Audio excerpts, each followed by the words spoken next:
When dedicated chiropractor Dr. Sienna Blake is invited to a luxurious winter ball at the Langston estate, she thinks it's a thank you for her care, nothing more. What she doesn't expect is to come face to face with Stefan Langston, the enigmatic billionaire heir she once helped heal and never forgot. Confined to his family's snowy estate and burdened by his father's ruthless expectations, Stefan is a man at war with his own legacy. Sienna is the first person to truly see him, not as a name, not as a net worth, but as a man. As snow blankets the estate, secrets stir and forbidden feelings begin to thaw walls built from power, pride, and pain. But falling for a billionaire comes at a cost. And when reputations, careers, and hearts are on the line, will love be the remedy or the risk? Let me know where you're watching from in the comments. I love hearing from you. Don't forget to like the video and subscribe to the channel for more heartfelt romance, one life at a time. The envelope was ivory, thick and embossed with the Langston family crest. It sat on the kitchen counter like it didn't know what it was, like it wasn't the spark that would burn through everything Sienna Blake had carefully built. She stared at it with flour-dusted fingers, standing barefoot on the cold tile floor of her modest apartment. The furnace rattled faintly in the walls. It was a Monday. She had bills to pay. She was making banana pancakes for her sister. But her name, written in navy calligraphy across the envelope's center, had frozen her in place. Dr. Sienna Blake. No title, no address. As if the sender already knew she'd open it. As if the letter had come straight from the world she didn't belong to. Ava padded into the kitchen, wrapped in a hoodie 2 sizes too big, her hair a tangled halo. "Why do you look like someone mailed you a death threat?" Sienna blinked. "It's from the Langstons." Ava's eyes widened. "Seriously?" Sienna opened the flap with a butter knife and pulled out the letter. Her stomach tightened with every word she read. "Dr. Blake, in recognition of your continued care and commitment to Mr. Stefan Langston's recovery, the Langston family cordially invites you to attend the annual Winter Ball to be held at the Langston Estate on December 18th. Formal attire required. Car service provided. RSVP appreciated. Langston office." Ava leaned over her shoulder. "The Winter Ball.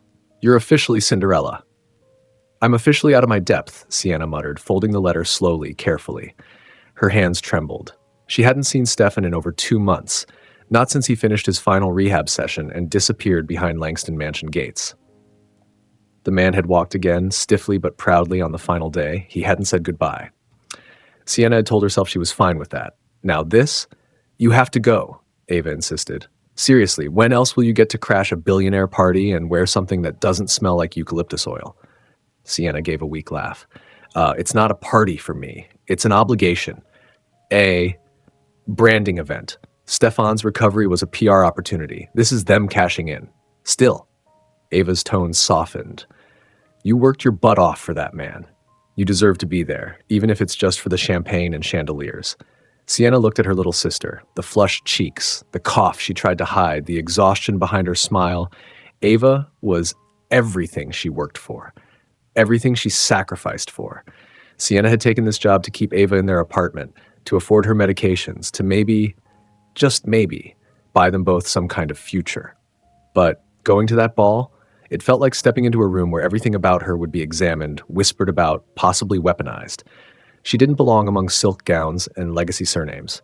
And then there was him, Stefan Langston, heir to Langston International, quiet, brooding, sharp-eyed, and so carefully constructed he made Greek statues look soft. Their time together had been professional, mostly. A few moments had gone blurry, a glance held too long, a breath caught between silence, a hand she'd guided, lingering. He'd never acted on it, neither had she. But she hadn't forgotten it either. 3 days later, a black car arrived. The driver held the door as she stepped out in front of the Langston estate, wrapped in a long charcoal coat, her hair swept into an elegant updo. Her dress, navy silk and secondhand, fit her like a secret. The mansion gleamed in the winter dusk. Lanterns lit the stone path. Strings of crystal lights adorned the trees like stars fallen from the sky. She stepped inside. The warmth hit her first, then the scent, cedar, firewood, and something expensive she couldn't name, and then she saw him. At the far end of the grand hall, beneath a chandelier of brutal beauty, stood Stefan Langston. Black tuxedo, no tie. watching her like she was the last thing he'd expected, and maybe the only thing he wanted to see. Their eyes met, and in that instant, every professional line, every buried moment from the rehab room, flared to life like wildfire in winter. Sienna's heels clicked against polished marble as she stepped into the ballroom, each step a reminder that this wasn't her world. It was Stefan's. Gold-trimmed walls stretched high above her, crowned by chandeliers that looked like frozen constellations. The crowd shimmered, cufflinks, designer gowns, carefully curated laughter. The kind of people who never worried about rent or Medicaid applications or losing a sister to a waiting list. A string quartet played near the grand staircase. Servers moved like shadows, balancing trays of champagne. And amid all that opulence, Sienna tried to hold herself with quiet dignity, and her hands wrapped around a flute of something she couldn't pronounce. She didn't look for him. Not right away. But he found her. Sienna. His voice hadn't changed. It still carried that low gravity, like a quiet storm over water. She turned. Stefan Langston stood just a breath away. Tall, impossibly elegant in a tailored black tux, his hair slightly tousled, eyes the same steel gray she remembered. But there was a new tension in his jaw, a weariness he couldn't quite hide. Her heart skipped like it used to in the clinic, when he'd wince with pain but refuse to say so, when he'd study her hands instead of her words. "Mr. Langston," she said softly. He flinched. "Don't," he murmured, "please. Just Stefan." "Right." She nodded once. "Stefan." He studied her, his gaze slower than it should have been, lingering, unapologetic. "You came. Your family invited me. They didn't think you'd accept." She took a sip of champagne, letting the bubbles delay her answer. "Neither did I." For a beat, the space between them thickened, everything unspoken pressing in. Then Stefan's voice lowered, threaded with something unrateable. "You look," Sienna lifted an eyebrow, "careful." A rare smile tugged at his mouth. It was crooked, slight, but it lit something in her she hadn't realized had dimmed. "I was going to say radiant," he said. She should have walked away then. Should have found someone to talk to about anything else. Tax reform, the weather, the orchestra's pitch. But her feet didn't move. Instead, she asked, "How's your knee?" He gestured subtly toward his leg. "Still stiff in the mornings, gets better by afternoon. Your exercises helped." "I'm glad. Though my new therapist doesn't swear under her breath when I slack off." Sienna laughed, unable to stop it. "You were impossible." "I was stubborn. There's a difference." She let the moment stretch, a careful bridge between then and now. A server passed with a tray of hors d'oeuvres. Stefan took nothing. His eyes hadn't left her. "Why did you really come, Sienna?" Her fingers tightened around the stem of her glass. "I'm not sure. Maybe I needed to see for myself that you were fine, that you didn't need me anymore." He stepped closer, voice lower. "I wasn't sure I'd be fine without you." That stopped her. The room fell away for a second. Just the two of them, surrounded by violins and candlelight and dangerous honesty. Before she could respond, a voice sliced through the spell. "Dr. Blake." Alaric Langston approached like a wave of cold air. Pristine suit, calculating eyes, and that thin-lipped smile that never reached his gaze. "Mr. Langston," she said with polite caution. Alaric's nod was brief. "Stefan, I believe your uncle wanted a word with you before the auction begins." Stefan didn't move. His jaw flexed once. "I'll find him later." Alaric didn't so much as blink. "Now, if you would." Sienna could feel the undercurrent. A warning, sharp and pointed. This was a family event, and she was no family. Stefan looked at her once more, his voice quiet. "Don't disappear." And then he turned and walked into the crowd. Alaric waited until his son was out of earshot. "You clean up well, Dr. Blake," he said smoothly, but the compliment was wrapped in steel. "Thank you," she said, wary. "I imagine this is quite the contrast to your usual settings." "I've worked in hospitals with higher ceilings and better acoustics," she replied, dryly but not without grace. Alaric's smile chilled further. "Let me be clear. You are here tonight as a professional courtesy. Your presence is not an endorsement, not a welcome into our world." "I didn't think it was." "Good. I hope we're aligned on that." His tone never changed. Not cruel, just cool, detached, but every word landed like a blade. Sienna's voice stayed steady. "I didn't come here to cause problems, Mr. Langston. See that you don't." He left her then, just as another round of music swelled. Sienna stood there surrounded by crystal and chandeliers, feeling like a shadow in a room of golden light. She hadn't come to be welcomed. She knew that. But as she scanned the crowd and caught the faintest glimpse of Stefan's gaze returning to her from across the ballroom, something inside her whispered that this night was going to change everything.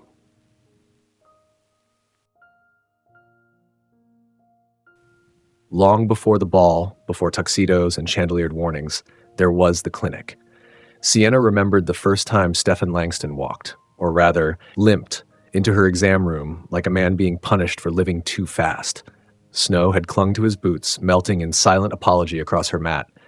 He'd looked every bit the billionaire heir: impeccable gray coat, wristwatch that probably cost more than her car, cold, unreadable eyes that scanned the space like it might not be good enough. And yet, something about the way he moved, tight, hesitant, pain masked beneath practiced stillness, had softened her.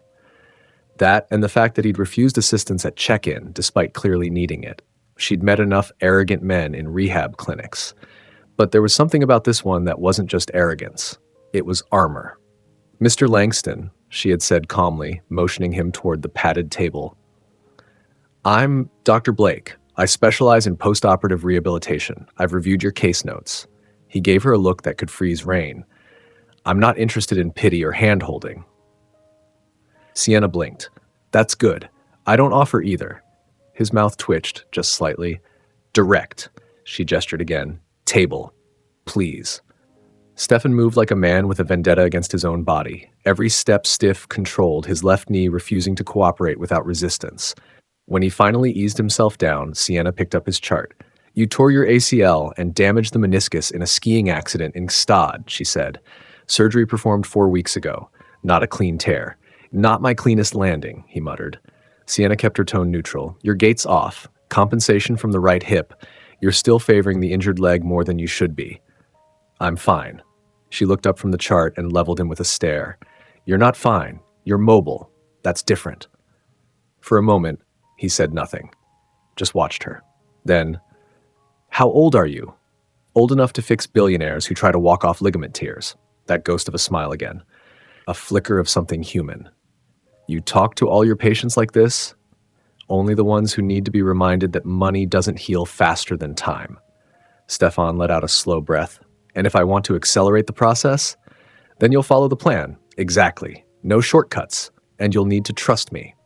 She watched him struggle with that word. Trust, like it was something in a foreign language. "I don't trust easily," he admitted. Sienna crossed her arms. "Neither do I. But if we're doing this, we're doing it together. And you'll get no special treatment." That seemed to land. And oddly, he looked relieved. The weeks that followed were slow and brutal. Rehab always was. She pushed him, harder than he liked, but not harder than he could take. They worked in silence, mostly, save for the occasional sarcastic comment or dry quip. But between every stretch, every resisted movement and hiss of pain, something began to shift. One morning, as she adjusted the tension band around his quad, he'd said, out of nowhere, "You don't treat me like a Langston." "No," she replied, not looking up. "I treat you like a man who wants to walk again." "I've had therapists ask for selfies after sessions. I've had patients try to buy me cars," she countered. His laugh surprised them both.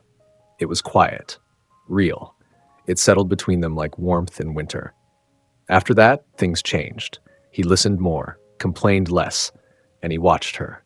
Not in the way men often watched women, but in the way someone watched the one person in the room who didn't flinch around them. Back in the present, the memory left Sienna standing at the edge of the ballroom floor, her breath shallower than it should have been. That room, those sessions, were supposed to be professional. She'd told herself that every time their hands touched too long, every time his eyes lingered too low, they had danced too close to something neither of them could name. And then, one day, he'd been gone. No goodbye. No note, just a polished Langston assistant showing up with a final payment and a politely worded thank you. She hadn't heard from him since, until tonight. A soft voice broke her thoughts. "Would you care to dance?" She looked up. Stefan stood before her, hand extended, expression unreadable. Sienna's heart gave one traitorous thump. She didn't answer right away, but then slowly she placed her hand in his, and let the music and the history carry them out into the center of it all.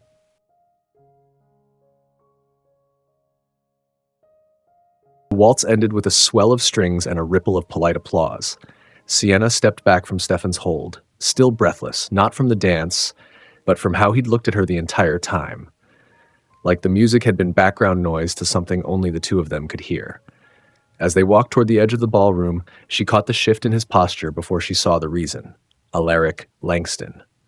Standing near the arched entrance to the drawing room, hands clasped behind his back, spine straight as steel, a portrait of control in a room full of masks.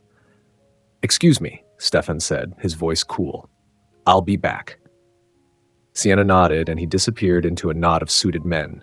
She didn't get 2 steps before a staff member gently intercepted her. "Dr. Blake, Mr. Langston requests your presence in the second-floor drawing room." She froze. Oh no. The words, so similar to how Stefan had once summoned her for therapy, now carried a different weight entirely. Not care, not recovery, control. Still, she followed. The second-floor drawing room was nothing like the glittering ballroom below. Smaller, dimmer, designed for private conversations no one else should overhear. The heavy brocade curtains were drawn tight against the night, muffling the music. Oil portraits watched from the walls like silent jurors. Alaric stood by the window, back to her, his reflection faint in the frosted glass. "Mr. Langston?" she said softly. He didn't turn. "Dr. Blake." A pause, measured silence. "I've been reviewing the particulars of your agreement with us," he said at last. "The compensation is generous." Her stomach clenched. "Yes, and I've always been grateful. I've tried to exceed every expectation." He turned then slowly and fixed her with a gaze that had made boardrooms tremble. "I'm aware of your circumstances, Dr. Blake, your background, your sister." The words dropped like coins on a marble floor. She straightened. "I'm not ashamed of my circumstances. Nor should you be, but I need you to understand exactly where you stand." He stepped forward.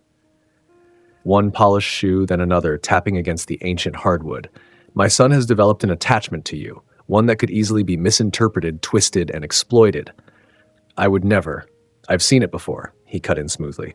"Nurses, assistants, well-meaning women who believe proximity to wealth means entitlement, marriage, headlines, even lawsuits." Sienna's cheeks burned. "I'm not here to entrap anyone. I do my job. That's it." Alaric studied her, as if trying to find cracks in the surface. "Stefan is delicate right now," he said at last, "vulnerable in ways he's not aware of. You've been a part of his recovery. I respect that. But I will not allow emotional entanglements to interfere with his future." "And what exactly do you think I've done?" she asked, voice cool, despite the fire beneath it. "Nothing yet," Alaric replied. "But this ball, this dance, it puts you in the spotlight. Whispers will start. They always do." Sienna lifted her chin. "Let them whisper." His eyes narrowed. "If rumors reach the press, if even a hint of impropriety surfaces, I will ensure your professional reputation is permanently compromised." She didn't flinch, not this time. "I'm here because I was invited, because I did my job well, and because your son is a human being, not a headline."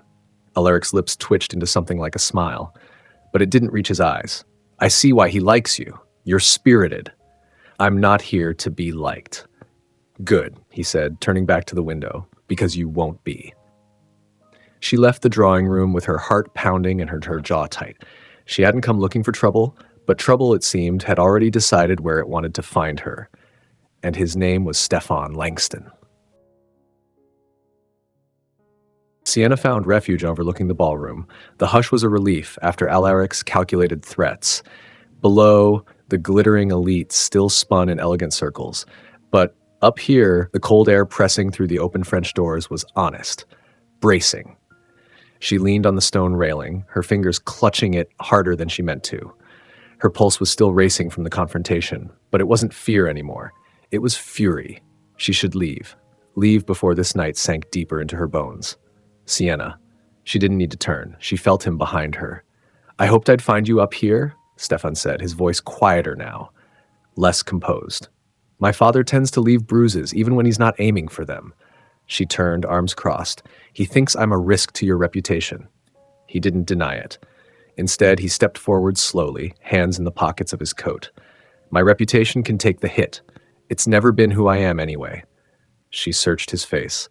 "Then who are you, Stefan?" He hesitated, and then, for once, gave her something true. "I'm a man who spent his whole life trying to be the perfect son, The kind of Langston who doesn't need crutches, sympathy, or failure. I ran headfirst into success and burned out at the top. His eyes locked on hers. Then I met you, and for the first time, someone didn't see me as an empire or a problem to solve. Just a man with a busted leg and a bad attitude. Sienna's throat tightened. I didn't fix you, she said quietly. You didn't have to, he replied. You saw me when I didn't want to be seen. There was something raw in his voice. Not performative, not calculated, real. I think about those sessions, he admitted, stepping to the railing beside her. Not just the pain or the rehab, but the quiet. You asked the right questions and didn't need the answers. You made the silence feel safe. Sienna looked down at the ballroom, her voice a near whisper. You left without saying goodbye. I was afraid, he said simply. She turned to him, surprised. Afraid of what? That if I stayed one more day, I'd ask you for something you couldn't give me. The air between them tightened. And what would you have asked for? She said. His answer came without hesitation. You. Sienna's breath hitched, but she didn't move. Not away, not toward him. Because the world she came from didn't have room for men like Stefan Langston. Not without a cost. And love, as much as she wanted to believe in it, couldn't pay her sister's medical bills. Still, in this quiet moment beneath the stars, with the echo of violins drifting up through the air and the snow beginning to fall, she didn't walk away. Instead, she asked, why now? He met her eyes. Because I think I finally understand what I want, and I'm starting to believe I deserve it. The wind tugged gently at her hair. Sienna turned back to the railing. I don't know what this is, she said. I'm not asking you to know, Stefan said softly. I'm asking you to feel it. Silence bloomed, and for one breathless second, they stood side by side. No pressure, no promises. Just two tethered hearts, suspended in the cold, dangerous stillness of maybe. The hum of the car engine was the only sound as Sienna sat in the back seat of the Langston car, fingers curled tightly around her phone. The ball was over, the music, the lights, Stefan's voice in the cold, already fading into memory. But Alaric's warning still rang sharp in her ears. And so did Stefan's words. I'm asking you to feel it. She did feel it. That was the problem. The car pulled up to her apartment building, a modest brick complex with cracked steps and windows that always fogged on cold mornings. She stepped out quickly, grateful for the bite of real winter air and the smell of home, damp concrete, pine cleaner, and the faint scent of cinnamon from the neighbor's door wreath. Inside, Ava was curled up on the couch under a weighted blanket, watching an old holiday movie with one earbud in. She paused the movie when Sienna walked in, eyes brightening. Tell me everything. Was there champagne, caviar, secret billionaires who eat diamonds for breakfast? Sienna managed a tired smile. There was dancing and chandeliers and a few ice queens pretending not to recognize me. Ava grinned. So, the usual. Sienna sat beside her and brushed a hand over her forehead. Warm. Too warm. You feeling okay? Just tired, Ava said quickly. The new meds are messing with my sleep. Sienna frowned. You sure it's the meds? Ava nodded, but the way her eyes dipped told a different story. There was a tension around her mouth, one Sienna recognized from 100 bad days. She reached into her bag and pulled out a small wrapped box. Ava blinked. You brought me something? I saw it at the ball and thought of you. Sienna unwrapped the tissue paper to reveal a delicate, hand-painted snow globe, Langston Estate inside, with soft golden flakes falling in slow spirals. It's ridiculous, she said, but pretty. Ava turned it over in her hands, the flakes catching light. I love it, she said quietly. And then she looked at her sister, eyes suddenly sharp. You saw him, didn't you? Sienna stilled. Who? Ava gave her a look. Stefan. She sighed. Yes, briefly. And he hasn't changed. Still brooding, still quiet, still hot, Sienna groaned. Ava? What? Her sister shrugged. You spent months helping the guy learn how to walk again. I'm just saying Florence Nightingale syndrome is real. Sienna leaned back against the cushions, exhaustion sinking into her bones. It doesn't matter. His father made it very clear I don't belong anywhere near their world. Do you believe that? Sienna hesitated. It doesn't matter what I believe. What matters is you, your treatment, your future. That's what I'm working toward. Ava's expression softened, but her voice was quiet steel. Don't use me as an excuse to stop living your own life. Sienna blinked at that. I'm not. You are, Ava said gently but firmly.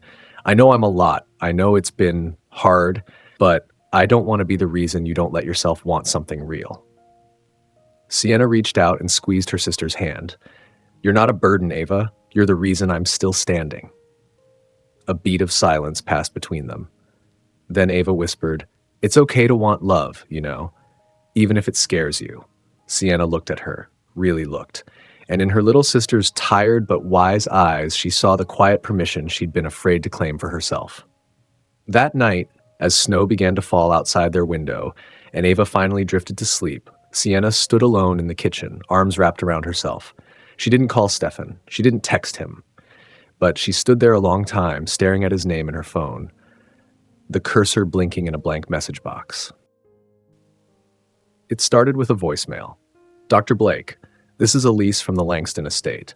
Mr. Stefan Langston has requested a follow-up assessment tomorrow morning at 10, if your schedule allows. Sienna replayed the message twice, not because she didn't understand it, but because she did. She stood in her clinic's break room, coffee going cold in her hand, staring at her reflection in the smudged microwave door. She told herself she wasn't nervous. She was lying. The Langston estate was quiet when she arrived. Snow fell in gentle sheets, muffling the world around her in soft silence. She was greeted by the same assistant who'd escorted her through the halls last spring. Polished. Wordless. Efficient.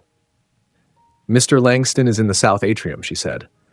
Sienna walked the now familiar halls with a strange sense of déjà vu. Her footsteps echoed differently here, now that she wasn't just the hired help, or maybe she still was. Maybe nothing had changed, except the way she felt walking toward him. The atrium was bathed in soft winter light. Glass walls framed snow-covered pines. A fire flickered low in the hearth. Stefan was alone, seated at the piano. He didn't play it. Just sat there, one hand resting on the lid, the other gripping a sleek cane that leaned against his leg. No suit this time, just a black sweater, sleeves pushed up to reveal the curve of his forearms and tailored slacks. Sienna cleared her throat gently. He turned and smiled. Not the practiced, press-friendly smile. The other one. The private one. The one that made her knees question their integrity. You came. I was curious, she said. You already have a physical therapist. I do. She's fine. I wanted you. The air thinned. Sienna moved carefully, setting down her bag beside the bench and keeping her tone neutral. Why? He didn't answer right away. Instead, he gestured to the bench. Sit with me.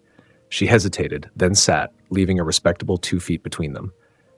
Stefan looked down at the keys. I used to play when I was a kid. My mother insisted on lessons, said it would round me out. His voice had a distant warmth, the kind that lives in old memories. Do you still play? No. I haven't touched it since she died. Sienna turned to him. Is that why you're in here now? His jaw worked. Maybe, or maybe I just wanted to see if I still knew how to feel anything in this house. Something about that tugged at her. Without thinking, she reached forward and pressed one key. A low A, soft and haunting in the empty space. He looked at her hand. She started to pull it back, but he caught it. Gently, his fingers wrapped around hers, not possessive, not insistent, just warm. Steady. Her breath caught. Sienna, he said, voice barely above a whisper. When I left, I thought it would protect you. From this place, from my father, from me. She held his gaze. You don't get to decide what I need protection from. No, he agreed, but I'm asking for another chance. To do it differently this time. Their hands still rested on the keys, silent now, but charged. I can't fall for you, Stefan, she said. The words were soft, but her voice broke slightly on the last syllable. I can't afford to. I'm not asking for that, he said. He reached up slowly and tucked a stray curl behind her ear, fingers lingering just a moment too long. I'm asking for now, for real. No headlines, no conditions. She didn't move, didn't breathe, and for one heartbeat, they hovered at the edge of something dangerous, beautiful. Then the door creaked behind them. The moment shattered. Sienna stood quickly, stepping away. I should go. Stefan didn't stop her. He just stood as well, slower, leaning lightly on his cane. If you come back tomorrow, he said, I'll play something for you. Sienna paused in the doorway. Only if it's good. That private smile again. Challenge accepted. Natalie Grafton had a smile like glass, refined, sharp, and entirely see-through if you knew where to look. Sienna first met her 3 days after the atrium. She had returned to the estate at Stefan's request, ostensibly for a follow-up session. They'd gone through stretches, strengthening exercises, and an actual attempt at Bach. Though he'd played like someone flirting with an old flame he wasn't sure he'd forgiven. They'd laughed, they'd lingered. It was all becoming too much. Which was why Sienna wasn't surprised when, on her way out, she was intercepted near the foyer by a woman in tailored black slacks and 4-inch heels that clicked with quiet authority. Natalie Grafton, the woman said, extending a manicured hand. Langston PR consultant, among other things. Sienna shook it, cautiously. I've heard your name, Natalie said, her tone friendly, but edged with something just a bit too crisp. Stefan mentioned you. Sienna raised an eyebrow. Oh? In passing. Natalie's smile didn't waver. He speaks highly of your professionalism. There was a beat, not long, but just long enough to sting. Sienna inclined her head. I'm sure that's all he had to say. Natalie's expression softened, artfully, like she just remembered something kind. I imagine all this must be overwhelming, being around so much influence, wealth. It's a lot for anyone, especially someone from a more modest background. Sienna's spine straightened. Natalie pressed on. You've done an excellent job with Stefan's recovery, truly. But the Langston brand is delicate, and Stefan's public image is, well, let's say it requires thoughtful curation. Sienna folded her arms. And I don't fit that image. Natalie tilted her head. Let's not be dramatic. I simply mean that perception matters, and relationships, even just rumored ones, can shift public narrative in ways that ripple far beyond the personal. The gloves, it seemed, were off. So, you're here to manage me? Sienna asked coolly. I'm here to protect the Langston name, and the people tied to it. Is that what you are? Tied to it? Natalie's eyes flickered just briefly before she stepped in closer, just inside the boundary of polite. I've worked with this family for a decade. I know how they operate, who they trust, who lasts. You're talented, Sienna, grounded, but you're a risk. A beautiful one, perhaps, but not built for this world. Sienna stared at her. No smile, no flinch, and in the silence something between them shifted. Two women, different weapons, same battlefield. Then Sienna leaned in and whispered, funny. That's exactly what they said about Cinderella. Natalie blinked, but Sienna was already walking away. That night, Sienna sat on her apartment floor with a glass of wine and her laptop open. The top news alert on her screen read, Langston Heir sighted with unidentified woman at family estate. The photo wasn't clear, just a blurry, distant shot through glass, but it was unmistakably Stefan. And her, in the atrium. Too close, too easy to spin. Sienna closed the laptop. She didn't text him, she didn't call, but her chest felt tight, like the air around her life was starting to thin. The snow fell heavier than usual the next morning. Fat, weighty flakes that coated the roads and hushed the city like a held breath. Sienna stood in her apartment kitchen, phone in hand, staring at Stefan's name on her screen. He had texted, meet me at the lake, noon. Dress warm, no emojis, no signature. Just that quiet, confident command that walked the line between irresistible and impossible. She told herself not to go. She had patience to call back, Ava's prescriptions to refill, laundry to do, and after Natalie's warning, she had no business being seen anywhere near Stefan Langston, especially not in public, especially not alone. And yet, at 11:55, she was stepping into the Langston SUV, gloved hands shaking just slightly in her coat pockets. The Langston private lake was a short drive from the estate, a secluded stretch of frozen silver framed by pines. The wind kissed her cheeks as she stepped out of the car, snow crunching beneath her boots. He was already there, standing near the edge, breath visible in the cold, black coat dusted with snow, cane in hand. He turned when he heard her approach and smiled like he hadn't been sure she'd come. Thanks for meeting me, he said. I'm not sure I should have, Sienna replied honestly. Stefan nodded, his smile dimming. Probably not, but I'm glad you did. They walked slowly along the edge of the frozen lake, their steps synchronized without effort, the world around them quiet and white. I saw the article, she said finally. So did I, and Natalie. His jaw tensed. She spoke to you? Oh, yes, Sienna said. Very polished, very poised, very clear about how far out of place I am. He sighed. She thinks she's protecting me. She thinks she's protecting your brand. A pause. Is that what I am to you, Stefan? A risk? A distraction you'll want until it gets complicated? He stopped walking, turning to face her. No, you are the first person in years who made me feel like a man instead of a name on a stock ticker. And yes, that complicates things. Sienna shook her head. I can't afford complications. I don't get second chances like you do. I don't have safety nets or seven-figure contracts. I have a sister and bills and a life that doesn't include tailored PR plans. His voice was low. I never asked you to give up anything. No, she said softly. But you being in my life means I have to gamble everything, and I don't have the luxury of losing. The wind picked up then, sharp and cold. Her words hung in the air like frost. He reached into his coat pocket and pulled out something small, one of those instant hand warmers. He offered it without a word. She didn't take it. Not at first. But after a long moment, her fingers closed around it, their gloved hands brushing. Is this your version of an apology? She asked. No, he said, voice low. This is me not letting you freeze. The hand warmer pressed heat into her palm. It was small, but it was real. Just like him. Just like this. She looked up into his eyes and saw a man trying, for once, not to control the world around him, but to simply be seen. And for the first time since that night at the ball, she didn't feel afraid of what she felt. She just felt it. They continued walking, silence between them no longer sharp, but soft, shared.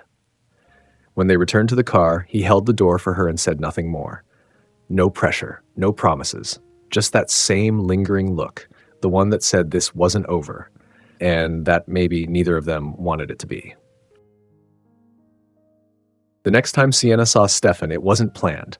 She was walking out of the Langston Estates private wellness wing after dropping off the final report on his post-rehab progress, a report she'd nearly convinced herself would be her last piece of involvement in his world. She'd handed the file to a staffer and was halfway down the corridor when she heard it. Leaving without saying goodbye, his voice stopped her in place. Stefan was leaning against the wall just beyond the hall's curve, dressed down again, dark jeans, open collar, sleeves casually rolled. The kind of effortless elegance that looked unintentional, but probably cost more than her rent. Sienna turned slowly. I thought goodbyes were your specialty. The remark was sharp, but she didn't mean it to hurt. He smiled, wry, accepting. Fair. A pause stretched between them. Then, walk with me? She hesitated, but the truth was, yes. Always yes. They walked the estate trail that wound through the trees behind the property, where snow clung to bare branches and the world felt muffled, private. This path was my mother's favorite, Stefan said. She'd walk it every morning, even in winter. Sienna glanced at him. You don't talk about her often. He shrugged. People stopped asking after she died. My father moved on. The house got quieter.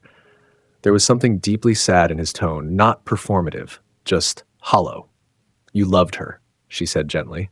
She was the only person who made this life feel less like a performance. His eyes met hers. You remind me of her. Sienna blinked. That's a heavy thing to say.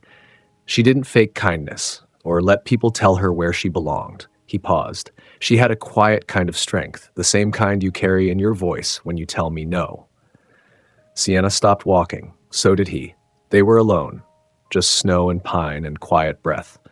You think you know me, she said softly. I know I feel more myself when I'm with you than I do in rooms filled with people I've known my entire life. He stepped closer, voice low. Tell me you don't feel it. Sienna's throat tightened. She did. God, she did. But she also saw everything waiting behind this moment, the risk, the fallout, the impossible math of falling for a man whose name alone could crush her future. Still, her hand brushed against his. His fingers turned, caught hers. Warm, sure. Her eyes lifted, and for a heartbeat, he leaned in, just enough for her to feel the pull, for the air to still, for her lips to part. Then footsteps. A staffer's voice echoed faintly from the trees. Mr. Langston? The spell shattered like ice beneath a heel. Sienna stepped back, breath catching. I should go, she whispered. Stefan didn't stop her. His eyes held hers, aching, alive. I'll be here, he said. It wasn't a promise. It was something more dangerous. A hope. The message came late, not in time, not convenient, and not casual. It was nearly midnight, and Sienna had just finished organizing Ava's pill schedule for the week when her phone buzzed against the counter. Can I see you? She stared at it, heart thudding. 10 seconds later, another buzz. No expectations, no pressure. I just Owe you an apology.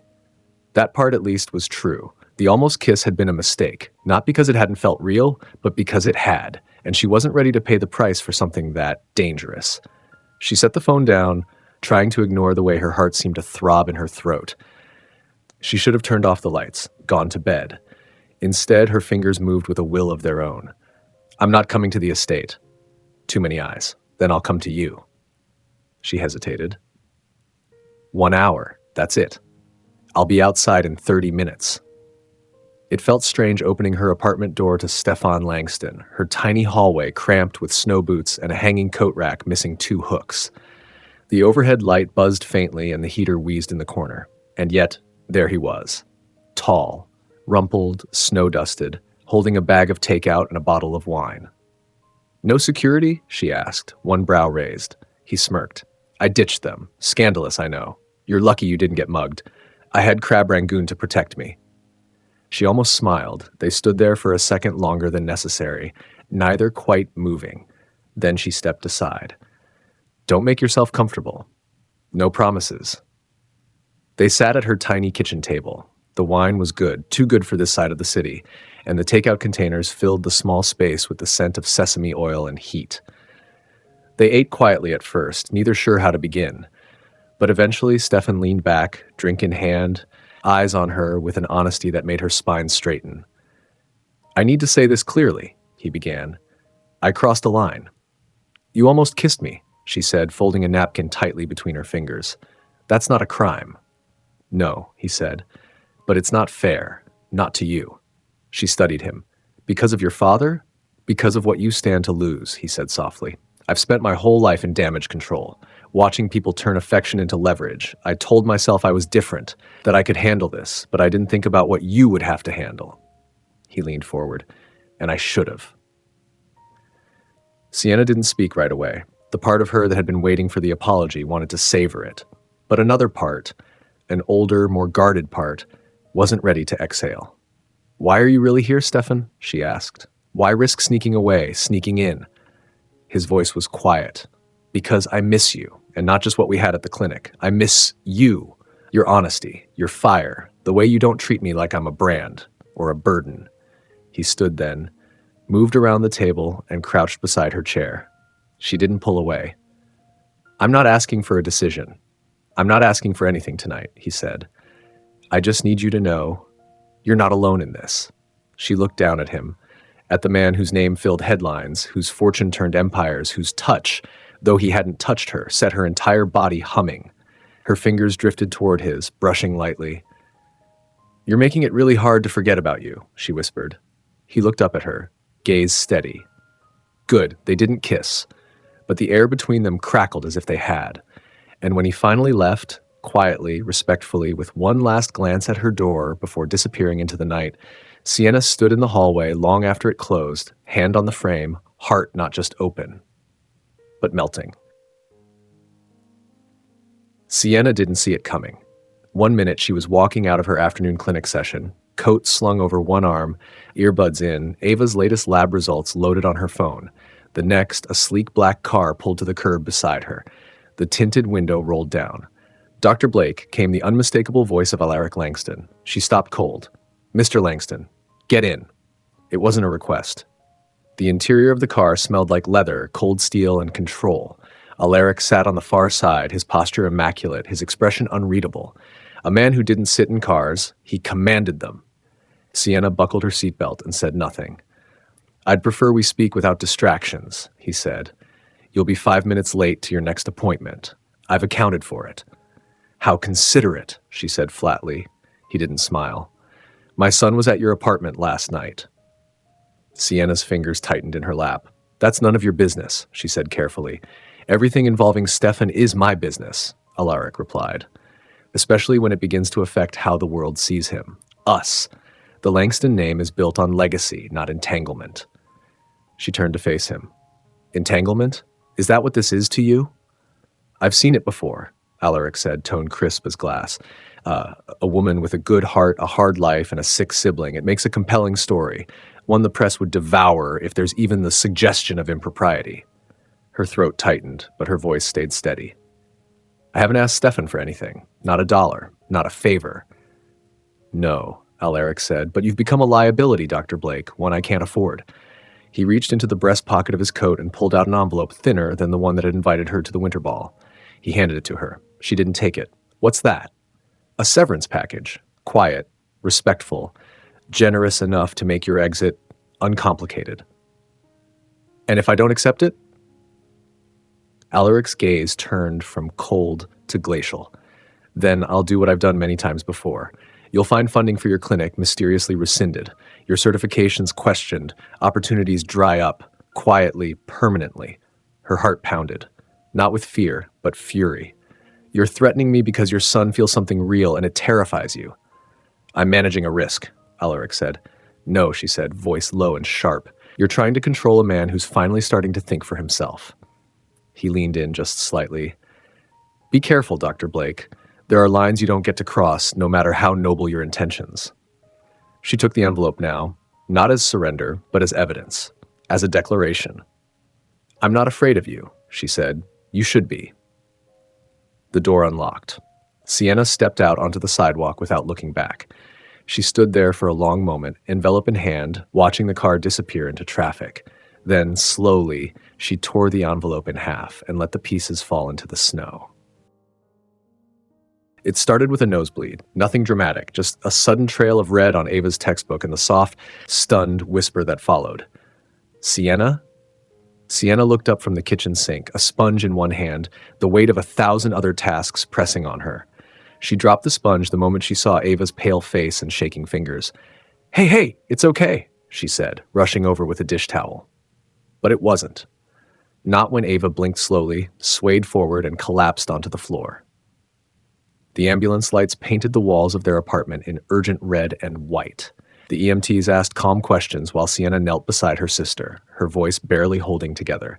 Ava's eyes fluttered open for a second. I'm okay, she murmured. You're not, Sienna said, brushing her hair back. Just stay with me, please. She rode in the back of the ambulance, gripping Ava's hand like it was the only thing keeping her from falling apart. The hospital room was dim, quiet. Machines beeped in slow rhythm. Ava lay hooked up to an IV, her skin pale against the sterile sheets.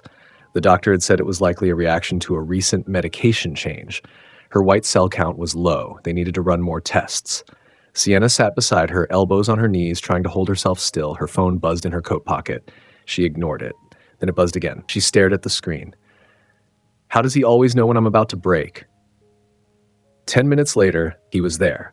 No suit, no security, no press.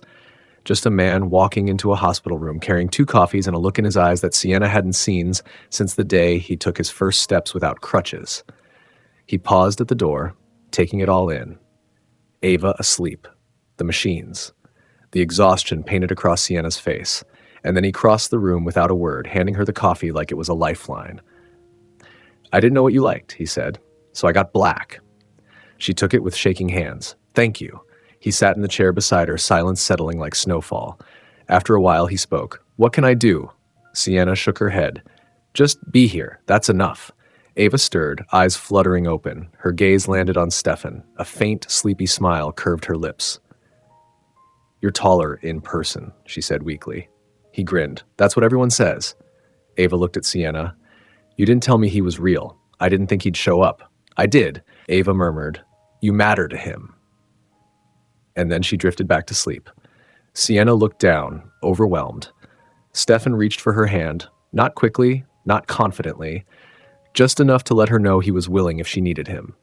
She let him, and for the first time, she didn't feel like she was holding everything together alone. Later that night, when the machines quieted and Ava slept peacefully, Sienna leaned against Stefan in the waiting chair, her head on his shoulder. I'm scared, she whispered. I know, he said softly. But I'm not going anywhere. She didn't say thank you. She just closed her eyes and let the ice begin to crack. Stefan had never been in a place like this. Not really. He'd donated to hospitals, sat on charitable boards, flown first class to galas benefiting families like Sienna's. But none of that had prepared him for the scuffed linoleum tiles of a public hospital's pediatric wing, the chipped plastic chairs in the waiting area, or the way exhaustion seemed to hang in the air like dust. He glanced at the vending machine in the corner. 3 of the buttons were out of order, and the out-of-service light blinked behind the bag of pretzels. Sienna returned carrying a styrofoam cup of coffee, her hair pulled into a messy ponytail, dark circles under her eyes. She handed him the cup. "You'll hate it," she warned. "I'm not here for the coffee." Her smile was faint but real. She sat beside him again, the two of them a quiet island in a hallway of beeping monitors and tired nurses. "She's sleeping," Sienna said. "They're keeping her for observation another night. Maybe 2. We'll know more in the morning." He nodded. "And you?" "I'm holding it together with caffeine and denial." He watched her, his chest tightening. She was so far from the polished, composed doctor who had treated him months ago. This version of her, sleepless, raw, quietly defiant, moved him more than he could explain. "You've done all of this alone," he said. Sienna glanced at him. "Not by choice. Your parents? Gone. Dad left when I was a kid. Mom passed 5 years ago. Ava was 12. She paused. "I dropped out of a doctorate program to take care of her. Worked through nights, saved every cent. Chiropractic school was all I could afford." Stefan exhaled slowly. "And now you're the only person she has."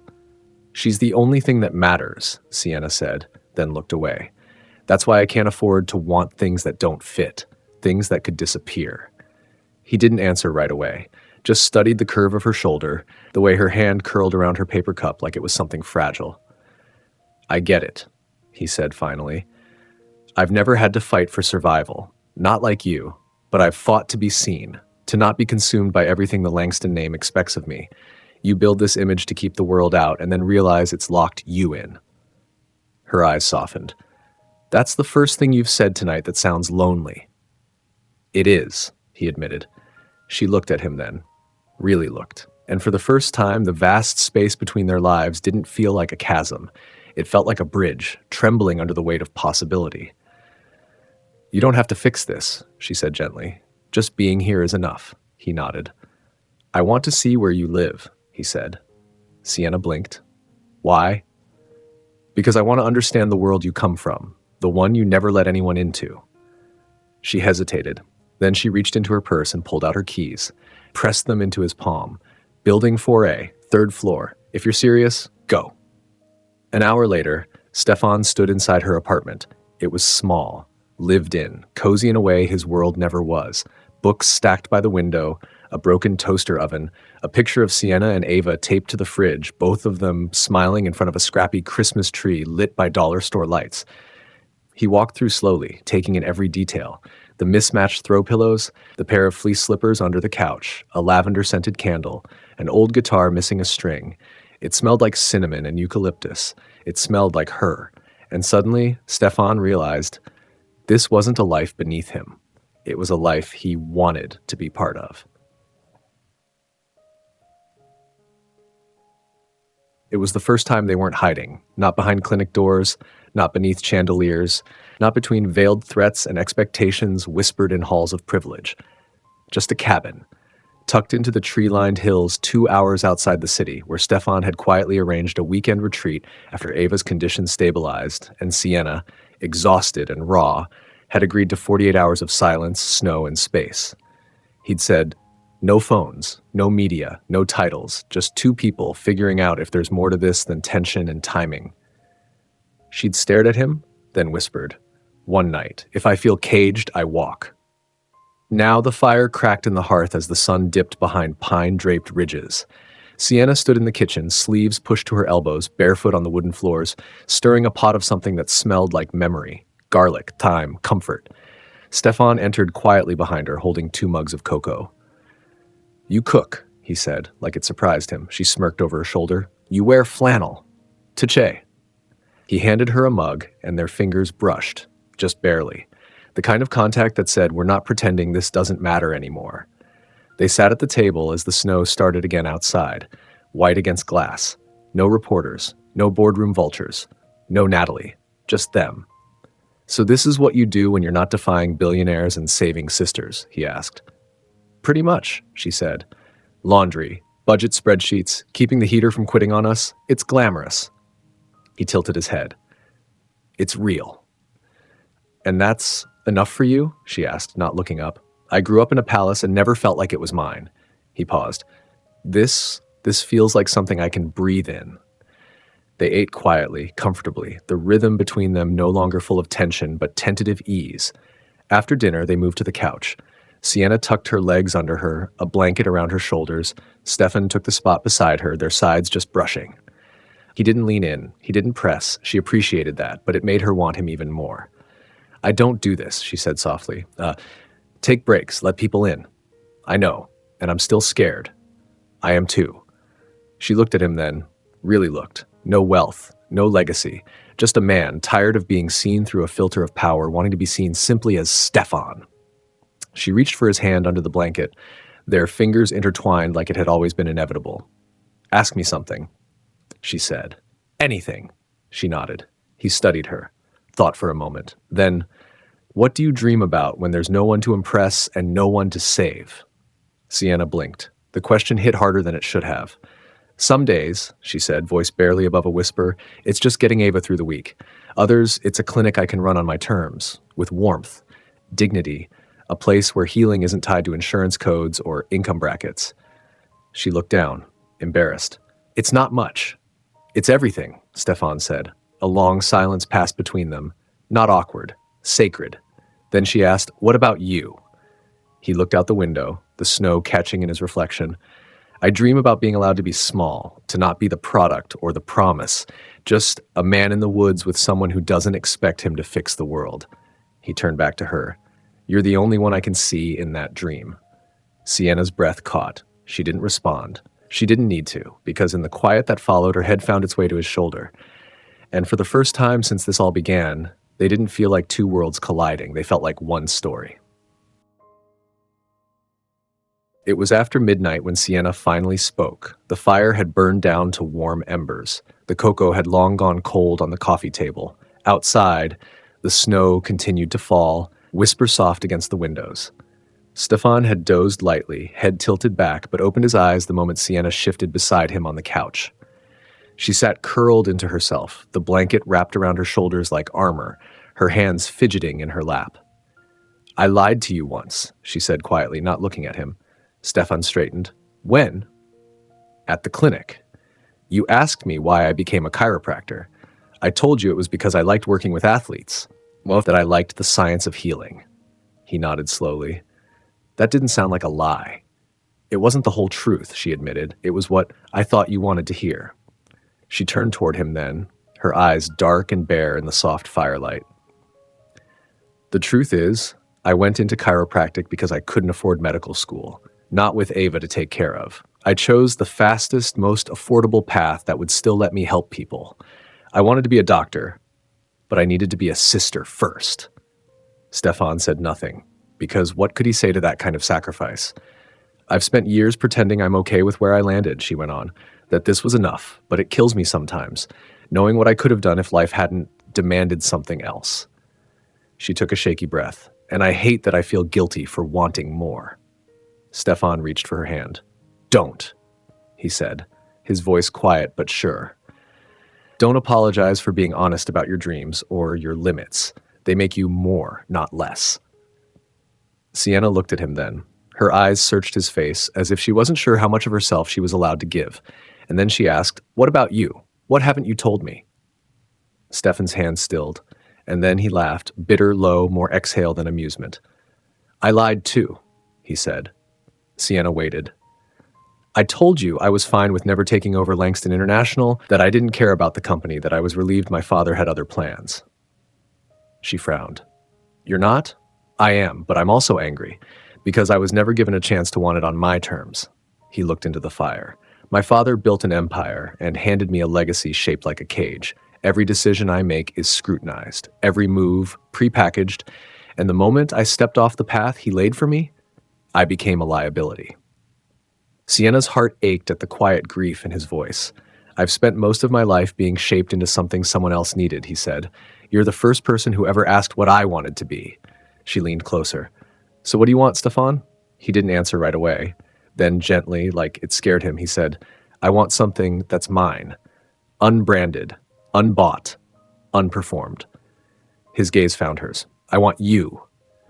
Sienna's breath caught. They sat there, raw and open, two broken pieces finally recognizing they could fit if they stopped pretending to be whole. And though they didn't touch, not yet, the space between them shimmered with the quiet, powerful truth. They were no longer strangers in borrowed roles. They were two people, finally letting themselves be seen. The first sign was the vibration of Sienna's phone on the cabin's kitchen counter. 3 missed calls, 2 from the clinic, 1 from a number she didn't recognize. Then the text came. You should prepare for some press. I advised against the leak, but some things move faster than discretion. She stared at the message, confusion flashing to dread. Stefan, she called. He came in from the front porch, brushing snow from his sleeves. His relaxed expression shifted the moment he saw her face. What is it? She turned the screen toward him. He read the message once. Then again, May had his jaw tightened. I'll call Natalie. But it was already too late. The next ping came with a headline. Breaking. Billionaire Heir Stefan Langston spotted in remote cabin with mystery woman.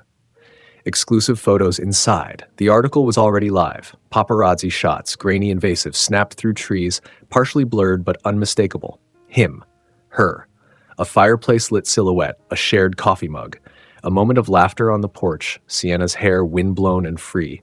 Another shot, him reaching for her hand across the table. They looked happy, and now the world had seen it. Stefan exhaled like a man punched in the gut. Jesus, he muttered, scrolling faster. They're speculating you're a secret heiress or a rehab affair that went romantic. Some anonymous source says you've been seen at the estate for months. Sienna's stomach dropped. They've got my name. Her voice shook. They have my name, Stefan. I'm going to fix this. How? She snapped. By issuing a statement, hiring more lawyers, throwing more money at a problem you created by letting me think we could hide from all of this? He flinched. I didn't leak this, Sienna. I know you didn't, she said, softer now. But it doesn't matter. I've worked my whole life to be taken seriously. I built everything I have, one patient, one certificate, one bill at a time. And now I'm a footnote in someone else's scandal. Stefan ran a hand through his hair, pacing. Natalie, she had to be the source. Of course she is, Sienna said bitterly. You didn't pick her. That means she picks the battlefield. He stopped pacing. I can call in favors. Shut it down. No, you can't, she said, because the story isn't just about you anymore. It's about me, my face, my name, my career. The silence stretched sharp between them. I need to go, she said finally, reaching for her coat, before this becomes something I can't undo. Sienna? No, she cut in. I can't do this. Not when I've got a sister who can't be collateral damage in your war with your father. He stepped forward, every part of him screaming to reach her, but her voice was already retreating. I care about you, Stefan. More than I should, but this was never going to stay ours. She opened the door. Snow and wind rushed in, and just like that, she was gone. The Langston boardroom was built to intimidate. Long, cold marble table. A skyline view worth more than most people's lifetime income. Chairs too sleek to be comfortable. It was a room for decisions that moved markets, not hearts. Stefan sat at the head of the table, jaw tight, tie discarded, eyes bloodshot from lack of sleep. A copy of the New York Herald lay on the table in front of him. His face graced the cover. So did Sienna's. Langston Heir in rehab romance, mystery woman identified as former physical therapist. The article had gone national, so had the photographs. And now the consequences were circling like sharks. Across the table, Alaric stood with his hands clasped behind his back, dressed in black as if in mourning. You've embarrassed this family, he said without raising his voice. Stefan didn't flinch. I told you I wouldn't live my life like a press release anymore. You didn't live it. You detonated it. Alaric picked up the paper, waved it slightly. You think investors don't see this? You think the board isn't calling? We had 4 major contracts in negotiation. Now every conversation is about her. She has a name, Stefan growled. Alaric slammed the paper down. She's a problem. Stefan stood, slowly, carefully, like something inside him had snapped, but not in a way that made him weaker. She's the only real thing in my life, and I won't apologize for it. No, Alaric said, voice ice, you'll choose. A long, heavy silence followed. You can end this, Alaric continued. Release a statement, say it was brief, that your judgment was compromised during recovery. We'll clean it up. And if I don't, Alaric stared at him, Then you'll be removed from succession, permanently. No vote, no seat on the board, no stake. The trust will lock. Stefan's pulse pounded. You'd disown your own son? I'd protect the legacy I built. Stefan laughed, harsh and humorless. No, you'd protect the illusion that the Langstons don't bend, that we're above feeling. You think you can run this company chasing distractions like this woman? I think I can run it better than a man who's willing to destroy his son for headlines. Alaric's eyes narrowed. Don't romanticize your rebellion, Stefan. This isn't love. It's ego. Stefan stepped around the table until he stood inches from his father. Then maybe it's time you met the version of me that doesn't need your name to survive. He turned to leave, but Alaric's voice stopped him cold. If you walk out that door, you walk out without Langston International. Stefan paused. Then, without turning back, he said, good, and walked. Sienna wasn't expecting him. She hadn't slept in 2 days. After the story broke, she pulled double shifts at the clinic, canceled any remaining Langston-affiliated appointments, and kept her phone on silent. Not to ignore Stefan, but to survive him. To survive the feeling that she had ruined something by wanting something too much. So when the knock came on her door, firm, quiet, unmistakable, she didn't move at first. Ava peeked out from the hallway. Are you going to get that? She swallowed, nodded, then opened the door.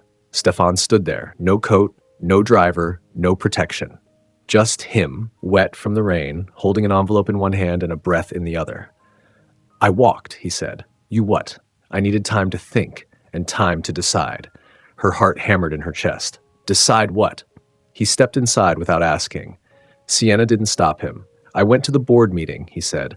My father gave me an ultimatum. Release a statement. End this. Walk away from you or walk away from Langston International. Her throat closed. And I walked. Sienna stared. You gave it up? He nodded. For you. For me. Because I couldn't keep pretending that love was something I could schedule between meetings or quarantine to weekends. I was becoming someone I hated, Sienna.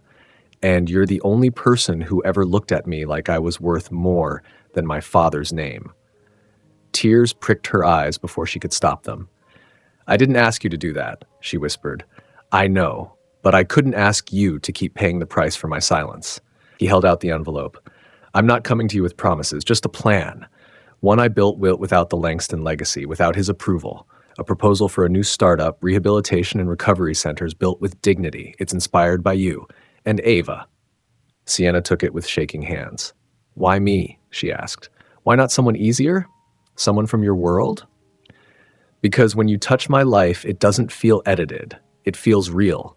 You see through all the layers, and somehow, you still don't walk away. He stepped closer.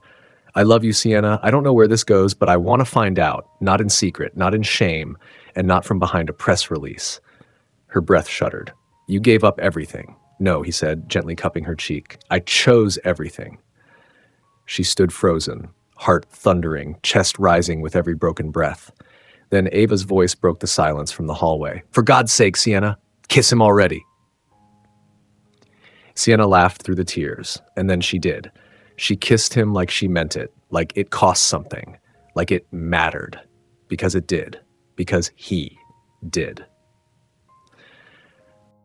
The snow started falling hard an hour after Stefan kissed her. Fat, relentless flakes that blanketed the street, swallowed car roofs, and buried the front steps of Sienna's apartment building in icy silence. City plows hadn't touched their block.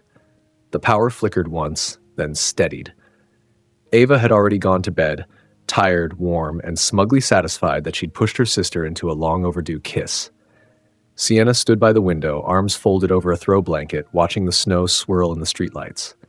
Behind her, Stefan sat on the couch, his coat slung over the chair, boots drying by the door. Comfortable now, settled, home.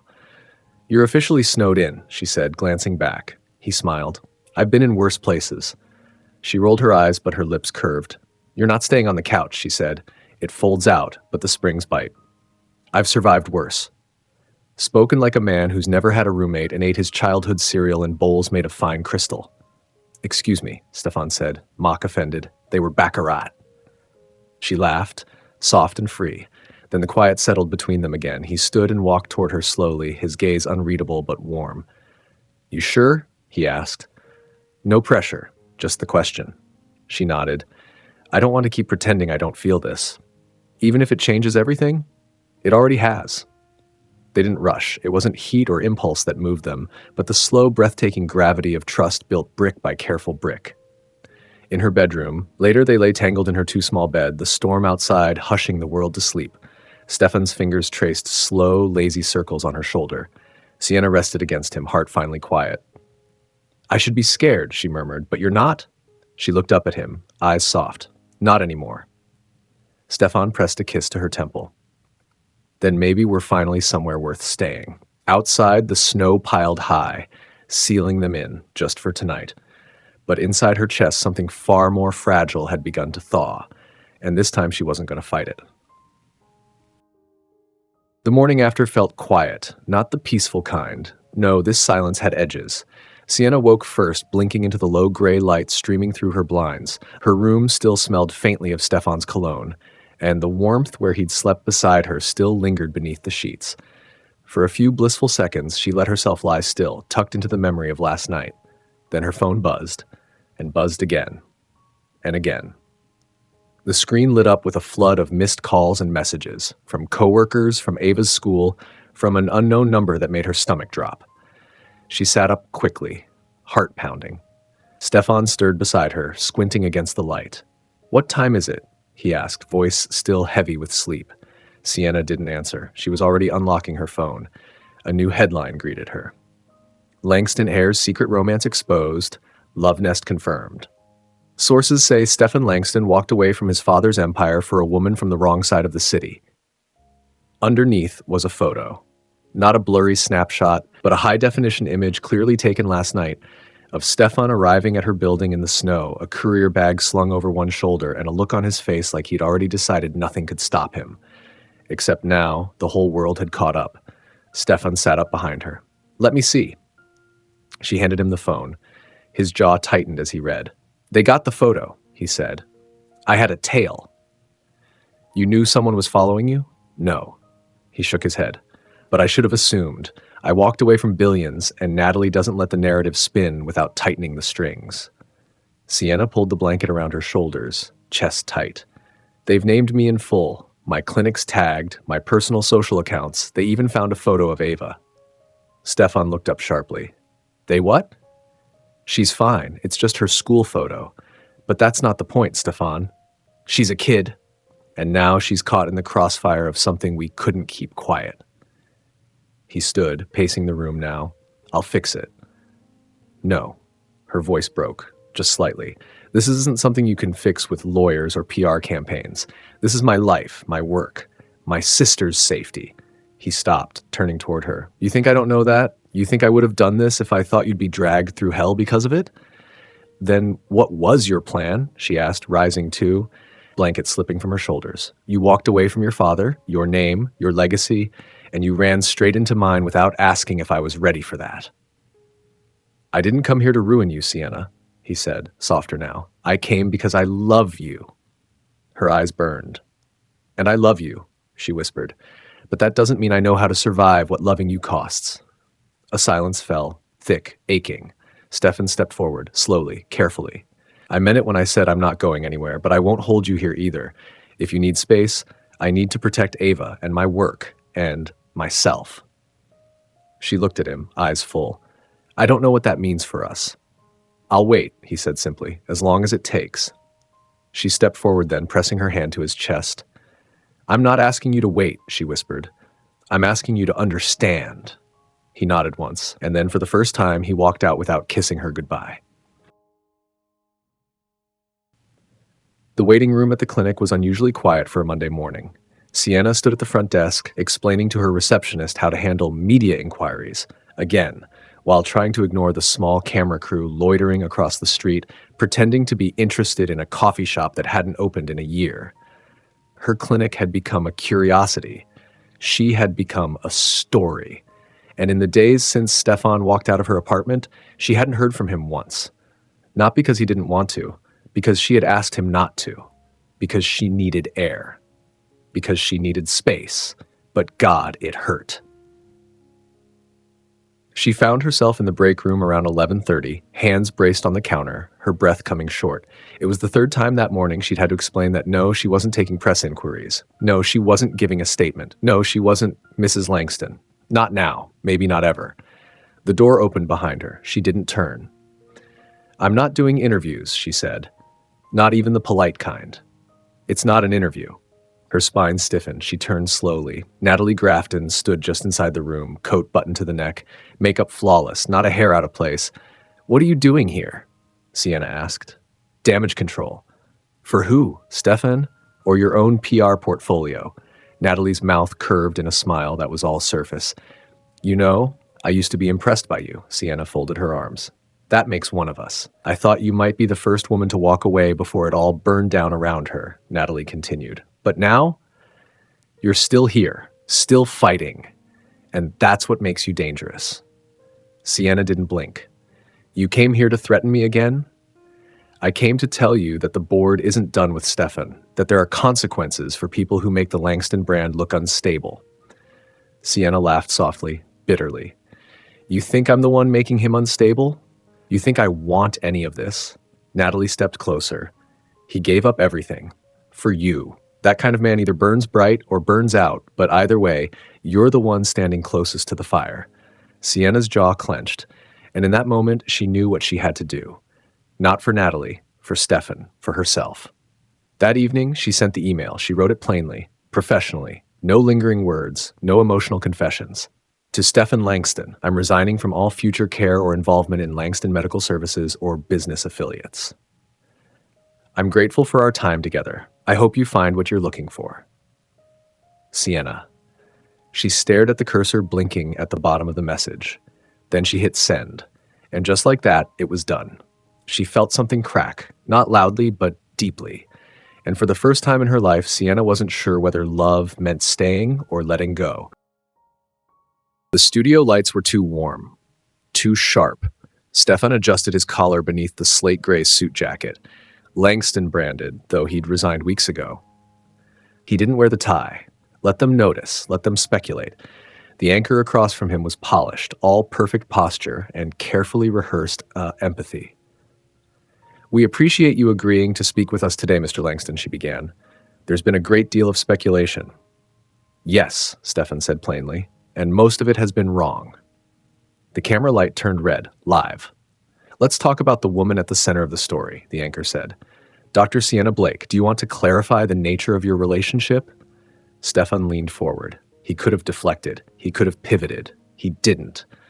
"I was under Dr. Blake's care during my rehabilitation following a sports injury," he said calmly. "We maintained a professional relationship throughout." A pause. "But that's not the full story." The anchor blinked, caught off guard. "Would you like to expand?" Stefan took a breath, the kind of breath you take right before you stop performing and start telling the truth. "She changed my life," he said, "not just my recovery, not just my knee. She saw me when I didn't know how to see myself. She reminded me I was a person, not a brand." He looked straight into the camera now. "And I love her." The anchor sat back, momentarily stunned. "Some critics have said the relationship, if real, reflects poorly on the integrity of Langston International." "I'm not part of Langston International anymore," he said, "because I chose something I'd never had before. Something real. My father may not approve, my board may not understand, but I won't apologize for loving a woman with integrity, strength, and more heart than anyone I've ever met." He paused, then added, softly, "She's not a mistake. She's the best decision I've ever made." The silence that followed felt like a tremor, quiet but world-shifting. The anchor cleared her throat. "And if Dr. Blake is watching this?" Stefan didn't smile. He just said, "Then I hope she knows it's not over. Unless she says it is." Across town, Sienna stood frozen in the hallway outside an exam room, her phone still in her hand. She had clicked the video link without thinking. And now, with her heart racing, she watched the man she thought she had lost sit beneath camera lights and tell the world that she was his truth. She felt every word, every breath. She didn't cry, but she did whisper, "You idiot." And for the first time since she'd walked away, she wanted to run. With deep emotion and high stakes, here is chapter 24 of The Billionaire's Winter Remedy. This chapter is about consequence, but also clarity. Stefan may lose everything built by his father's name, but in doing so, he finds the foundation for a life he can finally call his own. Chapter 24, Rock Bottom. Section 3, Thaw. The Langston offices were cold when they stripped him of his name. No ceremony, no emotion, just a quiet meeting in the boardroom. Stefan had once ruled by blood and birthright. A motion passed, a clause invoked, a legacy revoked. Alaric didn't attend. Cowards never sat in the room when the blade dropped. They pulled the string from another floor. Stefan stepped out of the elevator with a cardboard box in his arms and the weight of silence pressing on his shoulders. He'd expected the security escort. He hadn't expected how free it would feel once the door closed behind him. He looked back only once and didn't miss it.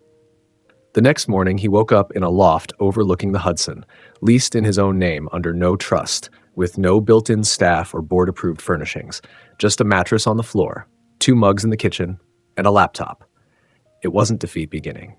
He made coffee, bad coffee, and opened a file titled simply, Reclaim. It was a business plan, a startup, an idea built on months of listening to Sienna, of watching her work with patients and learning how dignity was the one thing often left off an invoice. Mobile clinics, hybrid physical therapy and recovery, holistic care without the price tag. A business model that didn't require investors who wanted to squeeze profit from pain. A system with real reach. It wasn't flashy, it was impactful. And for the first time, Stefan worked not to impress, but to build. His fingers flew over the keys. The pitch deck came together in hours. So did the list of grant contacts and early-phase funding partners, many of whom hadn't cut ties after his interview. Some, surprisingly, had reached out. They liked the fire in his eyes, not the Langston fire, his fire. By evening, he stood in the center of the bare loft, papers spread across the counter, his sweatshirt smudged with coffee and ink. He should have felt destroyed, but for the first time in years, he felt like a man who had nothing to lose and everything worth fighting for. He pulled out his phone. He hovered over Sienna's name. He didn't call. Not yet. He wasn't ready to ask her to come back into his life. He was getting ready to offer her a place in it. One he had built. One where she wouldn't have to give up herself to stand beside him. It was Ava who found the envelope first. Sienna was upstairs changing sheets when her sister's voice called out. Not urgent, but not casual either. Sienna, you need to see this. She came down the stairs, her hair still damp, sleeves rolled. What is it? Ava sat on the couch, turning the heavy envelope over in her hands. Her eyes were wide, unreadable. She passed it to her sister without a word. Sienna opened it. Inside was a letter, simple, unbranded, no Langston crest, just a typed heading on thick white stock, Hudson Integrative Recovery Initiative, and beneath it, an offer. To Ava Blake. You are hereby awarded a full scholarship and residential placement in the 12-month Holistic Adolescent Treatment Program at Hirie's flagship facility in Ithaca, NY. All medical, travel, and housing expenses will be covered. Placement begins January 15th. Sienna's breath hit. She scanned it twice, 3 times, before her eyes dropped to the handwritten note clipped at the bottom. No headlines, no strings, just a promise kept. Her knees gave out beneath her. She sat slowly, the letter cradled like something sacred. How? She whispered. Ava leaned forward, voice soft but stunned. I Googled the program. It's brand new. State grants, private funding, and it's real. He built it, Sienna. It's his. Sienna looked at her sister. He said nothing. Maybe he didn't want you to think it was a favor. Her eyes burned, because that was the difference. Stefan hadn't made a grand gesture to win her back.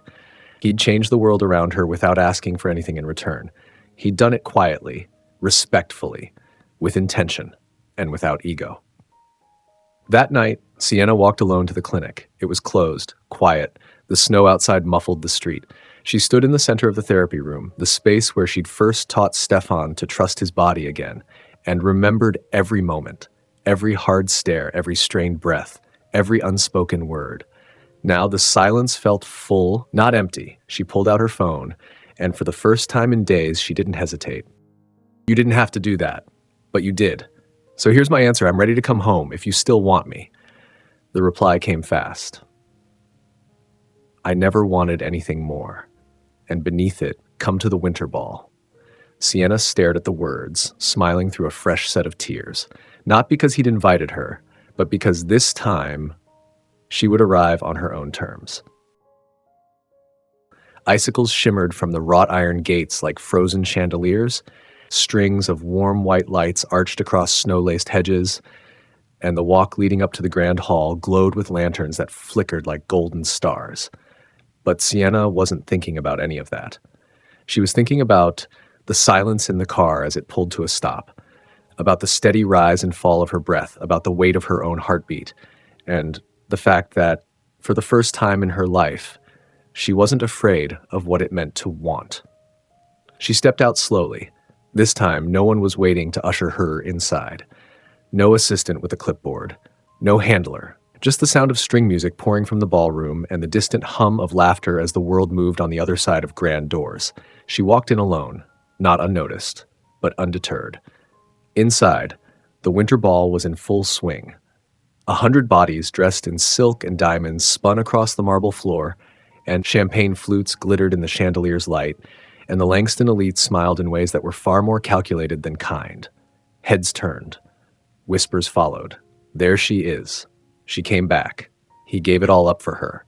But Sienna kept walking, toward the center, toward the man standing by the towering ice sculpture, not a guest, not a puppet, but a builder, dressed in slate gray, no longer belonging to a family name, but to his own.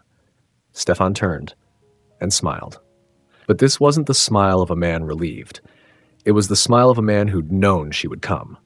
She stopped in front of him, chin lifted. "You invited me," she said softly. "I wanted you to see it," he replied. He gestured behind her. The giant display on the ballroom's east wall, previously reserved for Langston International's latest PR win, now bore a new name. Reclaim. Recovery. Redefined. Sienna turned to look. The logo was elegant. Simple. A lotus rising from a cracked foundation. Beneath it, the mission statement she recognized from the proposal she'd read a dozen times in private. "We believe everyone deserves to stand again. Without shame, without debt, without asking permission." She turned back to him, stunned. "This is real?" Stefan nodded. "First pilot site opens in 2 months. The board is mine. The funding is clean. The name," he paused, "was inspired by someone who reminded me that healing isn't something you buy, it's something you protect." She couldn't speak at first. Then, quietly, "You made your own legacy." "I made our legacy," he corrected. Sienna stared at him. "I don't need a ring or a house or press releases with my name buried in footnotes," she said. "I know. I just need to be your equal."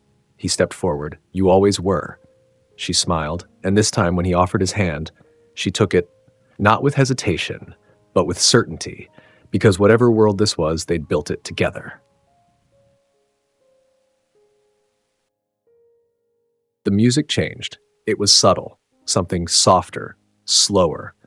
A waltz, yes, but not for spectacle. This wasn't for the cameras. This wasn't for the guests. This was for them.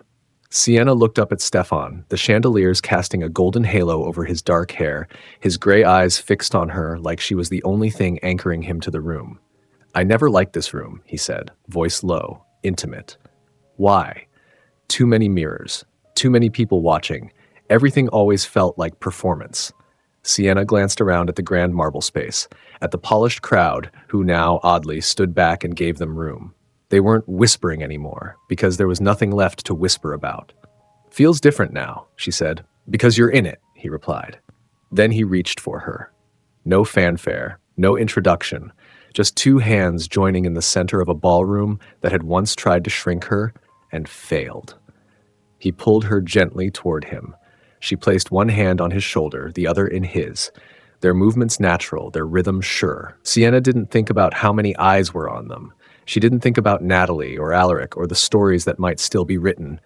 She thought only about this man, this beautiful, complicated, unpolished version of the heir she'd once met behind a clinic door, and how he'd torn himself free to become something honest. "I remember our first dance," she murmured, "at the last ball." "I remember the way you looked at me," he said, "like you were deciding whether to run." "I still might," he smirked. "I'd run with you." She smiled and tucked her head beneath his chin as they swayed, slow, grounded. The rest of the room blurred like an out-of-focus painting. They weren't just dancing, they were rooted. Two people who had almost lost each other, who had broken apart, healed separately, and still chosen to find their way back. The orchestra played on. The room held its breath, and for one brief, shimmering moment, time gave them the grace of stillness. When the final note lingered in the air, he kissed her. Not hurried, not hidden, not cautious, and this time, no one looked away, not even Sienna. He watched them from the second-floor balcony. Alaric Langston didn't sip champagne, he didn't mingle, he didn't dance, but he watched, quietly, sharply, as his son spun a woman in a navy blue gown across the same ballroom that had once crowned him untouchable. He had never seen Stefan smile like that. Not in boardrooms, not at galas, not in any of the 100 celebrations engineered to promote the Langston name. This was something else. It was unguarded, and for the first time, uncontrolled. He found Stefan alone 20 minutes later near the terrace doors, adjusting the cuff of his suit as if trying to steady himself after too much truth. Alaric's voice broke the silence. "You danced well." Stefan turned slowly. "Trying flattery now?" "No," Alaric said, "just an observation." They stood facing each other like two ghosts who'd finally remembered they were made of blood, not just silence and legacy. "You built something," Alaric said, "without my help. I had to." "You named it without the family mark." "That was the point." Alaric nodded. "I read the proposal. You'll need protection. Investors will circle. I've secured the funding. That won't protect the mission." Stefan's brow lifted. "Why do you care?" Alaric didn't answer right away. Then, slowly, "Because for the first time, I see what it looks like when you lead for yourself." He stepped closer. "Your mother would have been proud." The words hit like thunder in Stefan's chest. He hadn't expected softness from this man. Not ever. And certainly not now. But maybe that was what made it real. "Why now?" Stefan asked. Alaric's eyes flickered. "Because I thought strength was in building an empire that couldn't be questioned," he said. "But tonight I realized real strength is walking away from a crown that no longer fits." He looked out toward the ballroom where Sienna was laughing quietly with Ava and two women in medical uniforms. New partners, perhaps, or clinic guests. Her presence, once questioned, now commanded the room. "She changed you," Alaric said. "No," Stefan replied. "She reminded me who I was before I learned to pretend I was someone else." Alaric nodded, not with defeat, but with something that looked surprisingly like respect. "I won't interfere again," he said, and then, quietly, "If you ever decide to expand, I'd like to invest." Stefan didn't answer, but he extended his hand, and Alaric took it. No title, no terms, just father to son. Finally. It was the lake again. That was spring. The ice had melted, the trees wore new leaves, and the still water reflected the sky like it finally had permission to be soft. Sienna walked the path alone. No driver, no escort, no cold-footed formality. Just Stefan's text from that morning. "Come to the lake. There's something I want to say without the world watching." She saw him before he saw her. He was by the old bench, one hand in his coat pocket, the other skimming over a carved wood box in his lap. Dressed in jeans and a navy sweater, hair tousled from the wind, expression full of something gentle. This, she thought, is the version of him no one else gets. When she stepped into the clearing, he looked up and smiled. Not like a man about to make a grand gesture, like a man who already had everything he needed and just hoped she'd say yes. "I don't have a speech," he said as she reached him. "No declarations, no orchestra hidden in the trees." "I'd be disappointed if there were," she replied softly. He rose. "Then I'll just say this. I don't want a life with you someday. I want a life with you now. I want to build things slowly, properly, and together." He held out the wooden box. Inside was no giant diamond, no designer logo, just a slender, simple gold band with a small oval sapphire, storm-colored, like his eyes when he was quiet. "It's not about the ring," he said. "It's about what it means, that I'm not here to own you or rescue you or turn you into something you're not." He stepped closer. "I'm here to be yours, whatever that looks like." Sienna stared at the ring, then at him.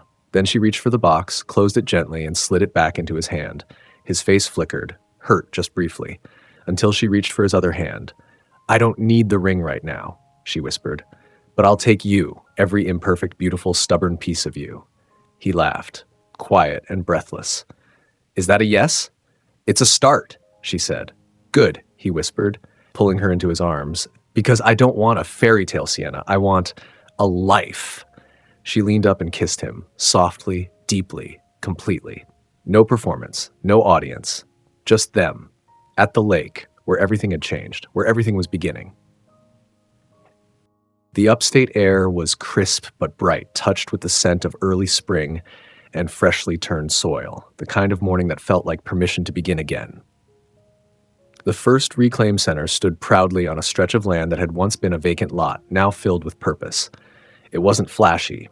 The walls weren't glass, the signage wasn't gold, but every design choice had been intentional. Warm colors, wheelchair access everywhere, windows in every room, a garden in back where patients could reconnect with the physical in a way most medical spaces forgot. Inside, sunlight poured through skylights onto a welcome desk staffed by real people with real smiles. Sienna walked the halls wearing sneakers and a deep green reclaim polo with her name stitched above the heart. Dr. Sienna Blake, D.C., co-founder, not someone trying to earn her place. This was her place, and she'd built it. In the physical therapy wing, Ava sat in a rolling chair, a clipboard in one hand and a bottle of water in the other, coaching a younger patient through balance drills. She was healthy now, strong, sharp. Her voice carried down the hallway. If you fall, we start over. If you finish, I bring donuts tomorrow. Motivational and manipulative, Stefan teased, appearing beside Sienna with a cup of coffee. She learned from the best, Sienna said, smirking as she accepted the mug. Stefan looked down the hallway, where patients filled rooms once only imagined on paper. Volunteers greeted new arrivals at the door. One of their early funders, a pediatric specialist, chatted with a parent in the waiting room. This is better than any boardroom I've ever sat in, he murmured. Sienna looked up at him.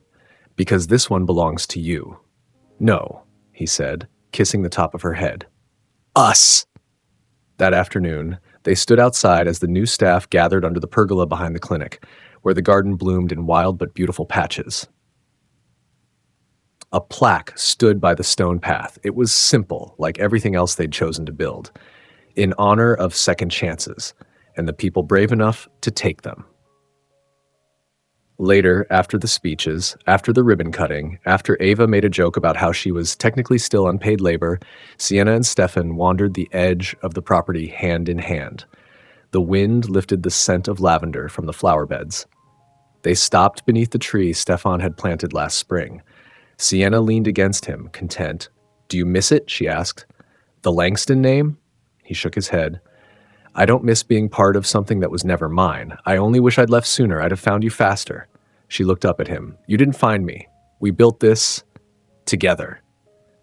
He nodded, and then, from the pocket of his jacket, he pulled out the same box she'd returned to him a year ago. I know we said there's no rush, he said, but I want to ask again, not because I need to claim you, because I want to keep choosing you, every morning, every night, every moment in between. He opened the box, same sapphire ring, but this time it wasn't a question of worth. It was a promise. Sienna smiled, and this time she didn't hesitate. Yes.